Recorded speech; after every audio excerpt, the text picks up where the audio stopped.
when we were asked to reflect on where the field has been, we realized that I've known almost all of the people who were involved in the Consortium for Longitudinal Studies and had the privilege of writing the summary, critique of that. Knew Dave Weichert very well, Susan Gray, have worked with, dined with, drank with, argued with, agreed with most of the people who have been in this endeavor for a very long period of time. And I know that really smart people have struggled incredibly hard. And this gathering here is a gathering of luminaries who have had their shoulders to the wheel for a long time. And I think we've learned some things that Sharon and I, in the longer paper, we have some analyses that we have done in greater depth. But I'm just going to hit a few of the highlights. And in your packets, there's a handout that has on one side these 12 major conclusions we've come to. And on the other side, there is a framework that we use when we work with states and locales to try to help people develop very strong programs. So without detailed analysis, I think that the following are truths.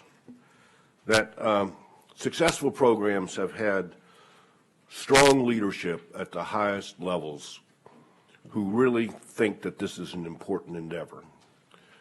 If you don't have that, whether it's from a governor or it's from a mayor or it's from an agency head, the likelihood of doing anything of real importance is diminished by a tremendous amount. The programs that have been most successful have also been based on very explicit scientific theory and scientific findings, rather than on ideology by itself or a vague notion of what is the right thing to do. As we read the literature, the programs that have been successful have been relatively intensive. However, I will note that we have a long way to go in being able to adequately describe programs.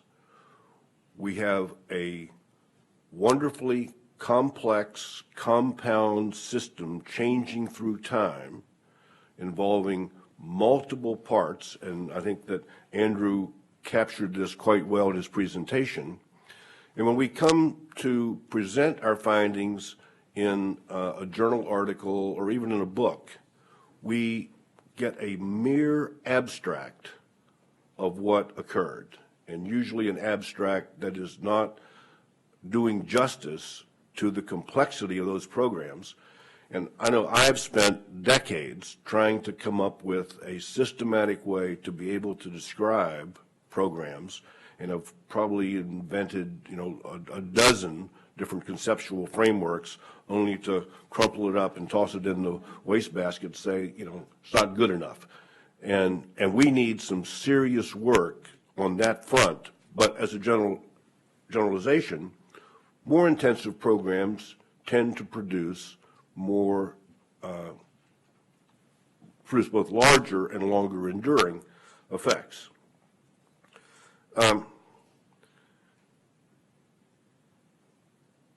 The successful programs generally have had multiple components described that were intended to be implemented, and there was a process of monitoring the implementation and corrections when necessary to try to do what we would now, in implementation science, this emerging field in healthcare, in education, and social services, something that we know we must be much more careful about. But if you don't specify it up front and you don't have some gauges for what is an adequate implementation, it's very difficult to explain any effects, whether you achieve them or don't. there is an underappreciation, I think, for the amount of professional development that successful programs have had. I know that in our own programs, Abecedarian Care, IHDP, National Transition Program, and others, there were weekly professional development sessions.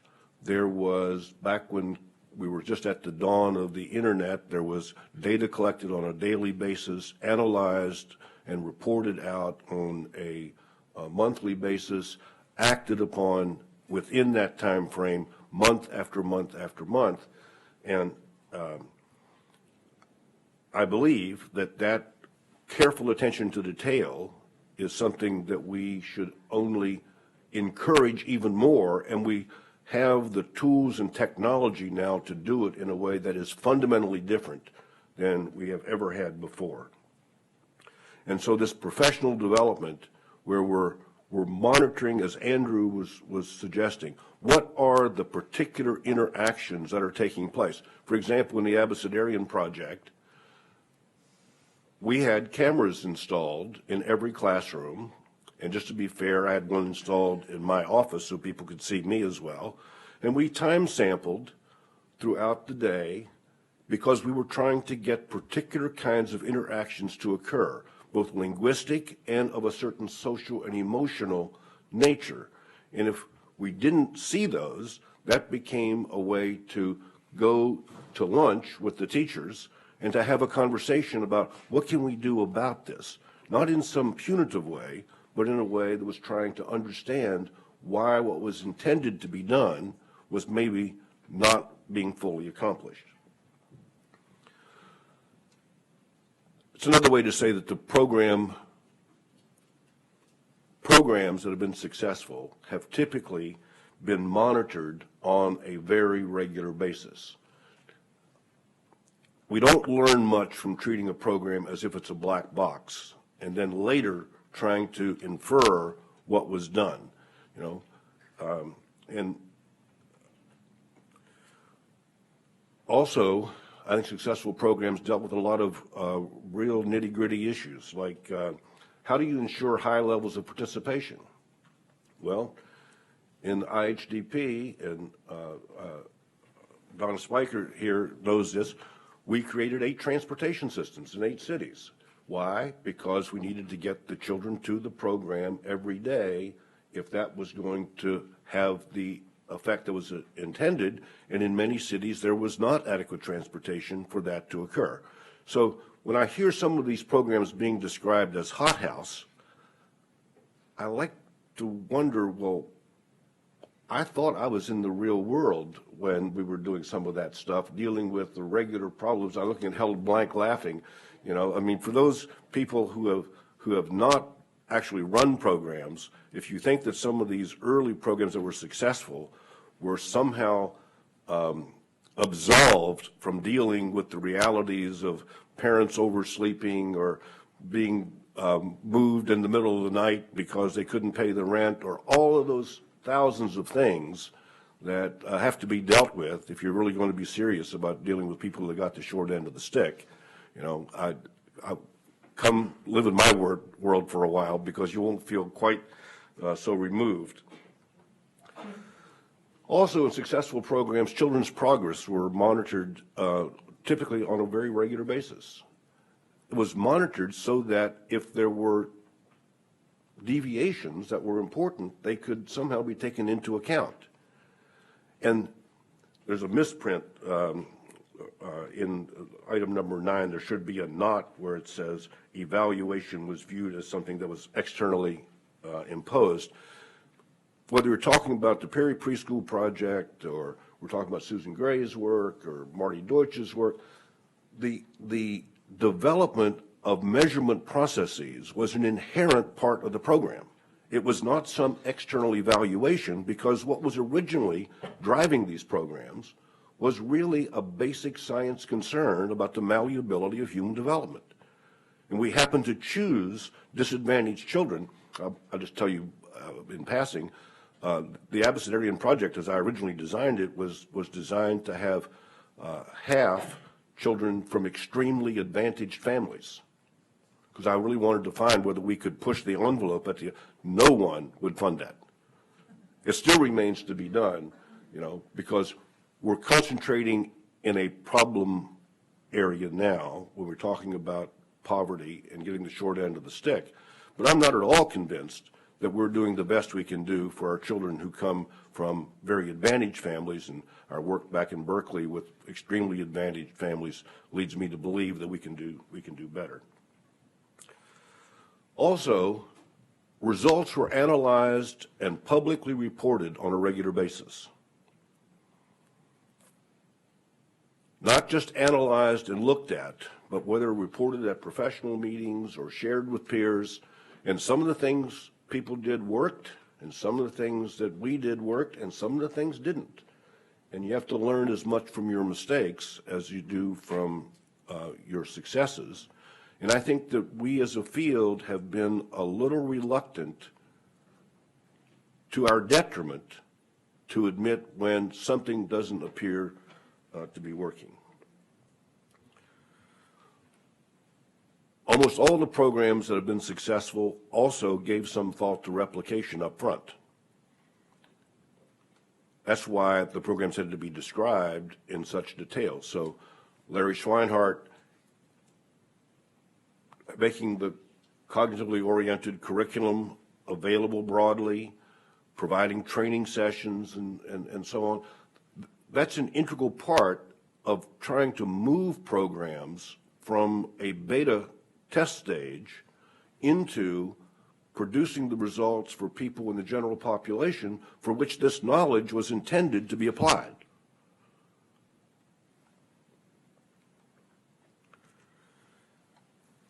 And I'll also say that the programs that have been successful have been led by people who had sufficient resources and control over those resources to do midstream corrections.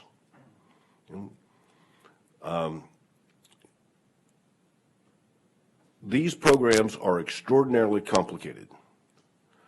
And if you know, I'm privileged to, I've spent about $200 million on my research and about $1 billion on the services to deliver that research.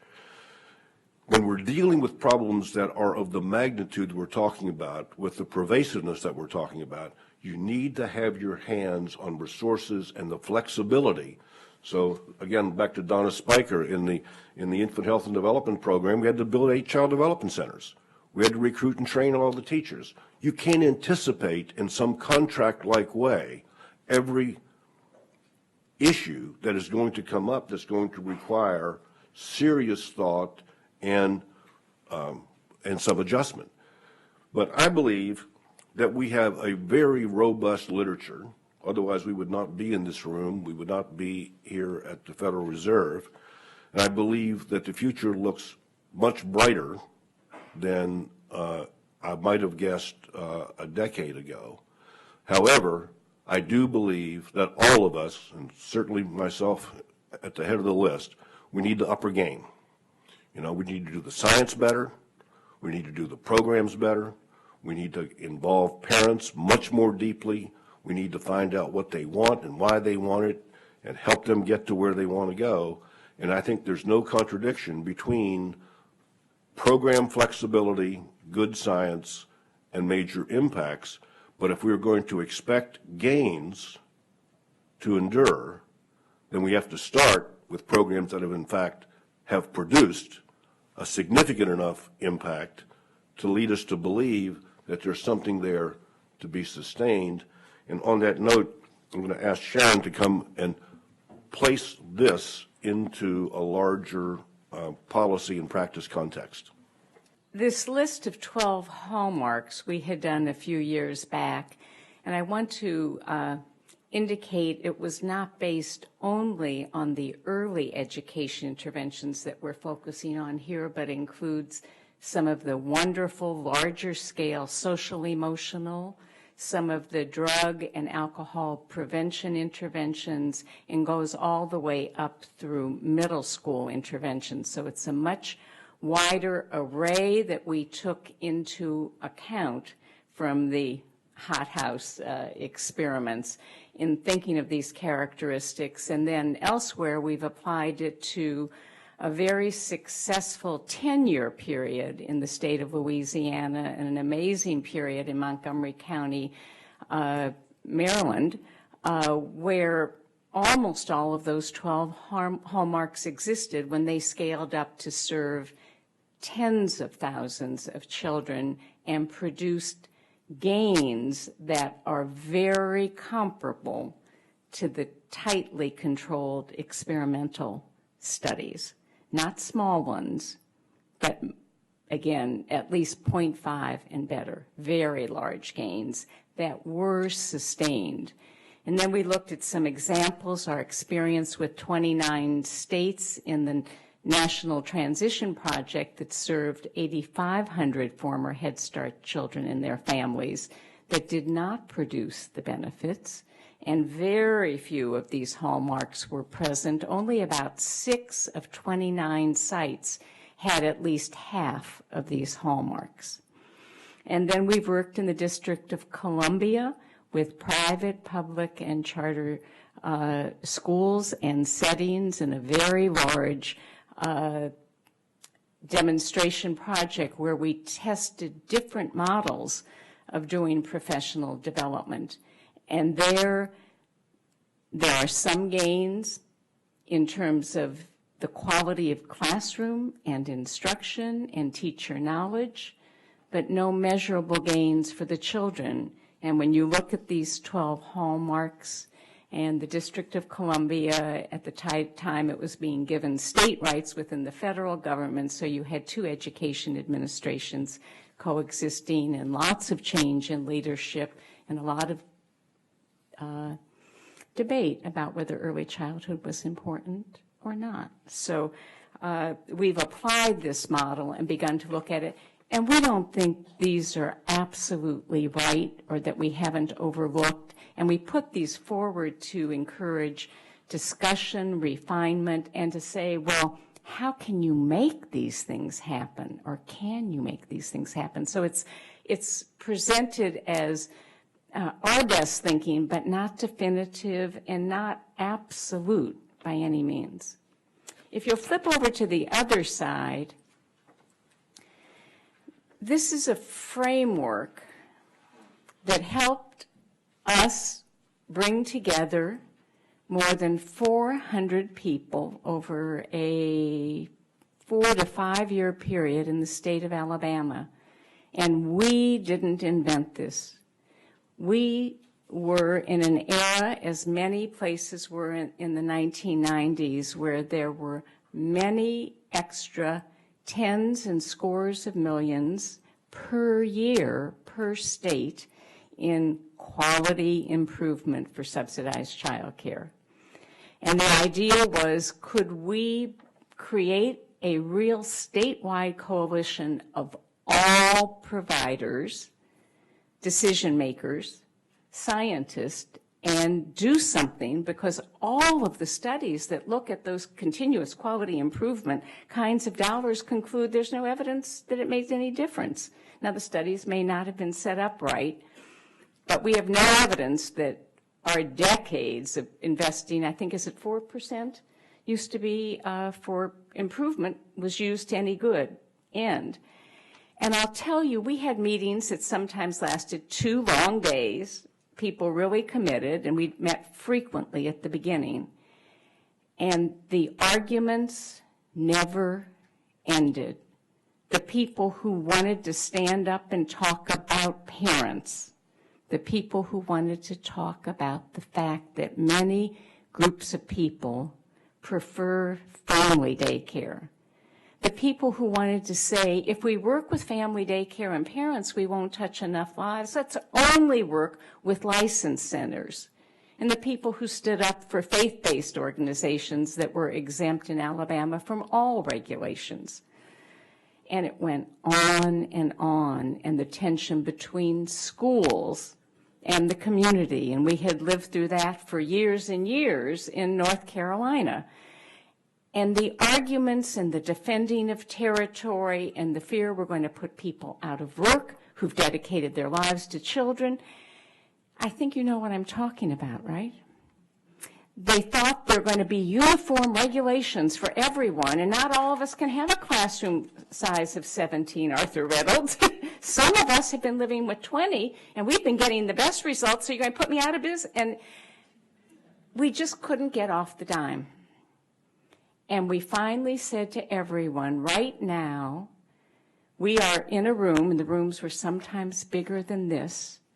Let's find something we agree on, that no matter who you are and no matter the age of the child, the culture, the race, the income of the child and family, we all agree we're going to do that for our children in the state of Alabama.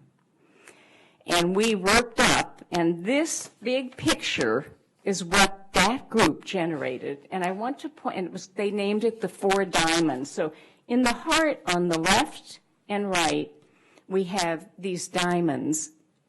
4 things everyone said, even if it's grandma, even if it's not even, any parent, any adult, anyone caring for a child, even short-term programs like before and after school, we want these 4 things to happen every day, and I'm going to say 7 days a week in every child's life. Number 1, every child should be in a place that is physically supportive of good health and safety practices. We had no argument. Fire alarms, it doesn't increase reading score, but we still want fire alarms. We could agree on core things that were universal, and this was just when we were learning that physical activity promotes prefrontal cortex development. Oh my gosh, how could be the motor cortex back here help? But everyone agreed, no matter where the child is, this is important. Whether we should regulate it, we'll come to that later. But we got total consensus, and we picked out the things that everyone could achieve, and not all of them took a lot of money.